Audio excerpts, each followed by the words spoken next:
Sí, yo conozco muy bien. También yo he hablado mucho de esa historia que ocurrió como en el febrero de 2019 en la región Araucanía, en Angol.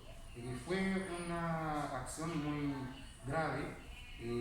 ¿Cómo podemos decirlo? También es una acción racista, también de mucha discriminación, porque hay algunas palabras, algunas frases que utilizó la persona que atacó a nuestro hermano Jerry Echel en Angol.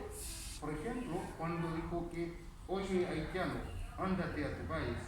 Y también utilizó otras palabras muy graves y que con las palabras en su acción se manifestó también una acción de discriminación. Fue mucha pena para todos los haitianos en Chile, mucha pena, ¿no?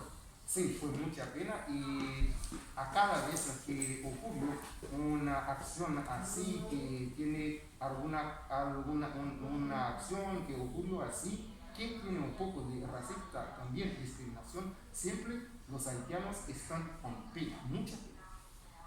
Que hayan condenado a este agresor, a este sujeto, lo condenaron, deja más tranquila a la comunidad haitiana. Sería mejor, sí.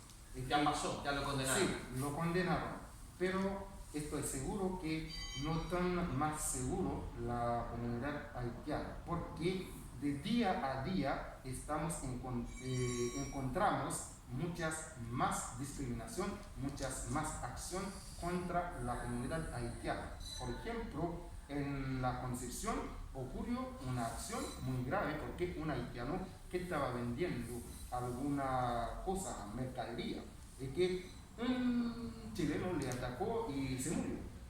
Es una acción mucho más grave porque se perdió su vida. Ahora, sin duda que esto contribuye, esto ayuda para que el pueblo haitiano en Chile esté más tranquilo y el llamado es a que no pase más esto, ¿no?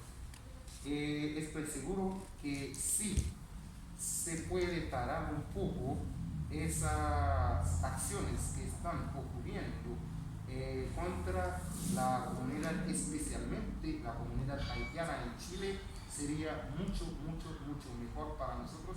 Así podemos quedar viviendo en Chile muy tranquilo, porque Chile es un país muy hermoso, y hay muchos chilenos también que tienen mucho cariño. Eso tengo que decirlo también, porque hay muchos que nos reciben con mucho cariño, pero también, como una persona se sabe, en todos lugares tienen personas racistas que tenemos que decirlo. Bien, bien, súper. Pueden ponerse todos, con eso, pueden ponerse todos por acá, pastor, usted compañero.